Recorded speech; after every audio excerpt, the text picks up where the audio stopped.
আহ, এই যে সীমানা জটিলতায় পাবনা 1 এবং 2 আসনের যে নির্বাচন স্থগিত করলো, তাতে ভোটারদের যে আশা ছিল এত বছর পরে ভোট দেবার, সেই জায়গাটাতে আসলে তারা কি বলছেন? হ্যাঁ, সেই ভোটাররা আসলে খুবই হতাশ। তারা বলছেন যে আসলে দীর্ঘ বছর পর আসলে একটি উৎসবমুখর পরিবেশের প্রত্যাশায় তারা মুখিয়েছিলেন। সেই জায়গাটা যদি হঠাৎ করে এমন একটি সময় এসে যদি নির্বাচনটি বন্ধ হয়ে যায়, নির্বাচনটি যদি স্থগিত হয়, তাহলে সেই জায়গায় তাদের আসলে কষ্টের কোনো শেষ নেই। আমরা ভোটারদের সঙ্গে কথা বলেছি, সাধারণ মানুষের সঙ্গে কথা বলেছি। আমরা এই মুহূর্তে দাঁড়িয়ে রয়েছি পাবনা 2 আসনে সুজানগর এলাকায়।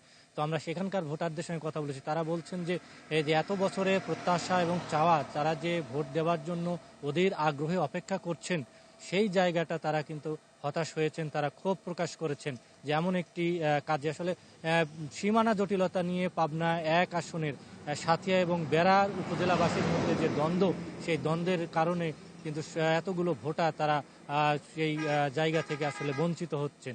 তো সেই জায়গাটা তারা চাচ্ছেন যে তারা যাতে বঞ্চিত না হন। নির্বাচন কমিশন বা সংশ্লিষ্ট যারা রয়েছেন, তাদের কাছে প্রত্যাশা তারা যেন এই জটিলতা নিরসন করে নির্বাচন যে স্থগিতের কার্যক্রম তারা গ্রহণ করেছে, সেটি যেন সুরাহা হয়।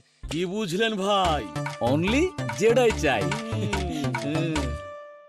এবং তারা চাচ্ছেন যে যত দ্রুত সম্ভব এটি সুরাহা হয়ে ভোটের যে জটিলতা, সেটি কেটে গিয়ে আসলে তারা যে ভোটের জন্য মুখিয়ে আছেন, সেই প্রত্যাশার জায়গাটা তাদের পূরণ হবে। আমরা এই বিষয়টি নিয়ে জেলা রিটার্নিং কর্মকর্তা এবং জেলা প্রশাসক শাহেদ মোস্তফার সঙ্গে কথা বলেছি। তিনি জানিয়েছেন যে নির্বাচন স্থগিতের বিষয়ে তাদের কাছে এখন পর্যন্ত লিখিত কোনো কাগজ আসেনি। অর্থাৎ তারা এই বিষয়টি নিয়ে তারা এখন পর্যন্ত জানে, গণমাধ্যমের মাধ্যমে তারা জানতে পেরেছেন। আমরা এই বিষয়টি নিয়ে কয়েকজন প্রার্থীর সঙ্গে যোগাযোগের চেষ্টা করেছি। পাবনা 2 আসনের বিএনপি মনোনীত প্রার্থী সেলিম রেজা হাবিব, তিনি বলেছেন যে এই বিষয়টি নিয়ে আসলে তারাও খুব হতাশ এবং ক্ষুব্ধ। এটি কোনো ষড়যন্ত্রের অংশ কিনা, সেই বিষয়টি আসলে খতিয়ে দেখা দরকার।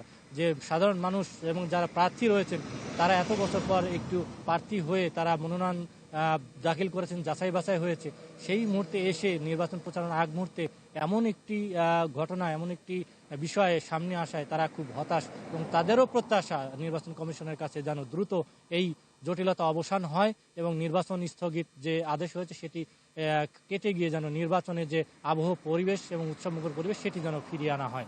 তো এই ছিল এখানকার সর্বশেষ অবস্থা। শাহিন, আপনাকে ধন্যবাদ। দর্শক, শাহিন রহমান আমাদের সঙ্গে যুক্ত হয়েছেন পাবনা থেকে।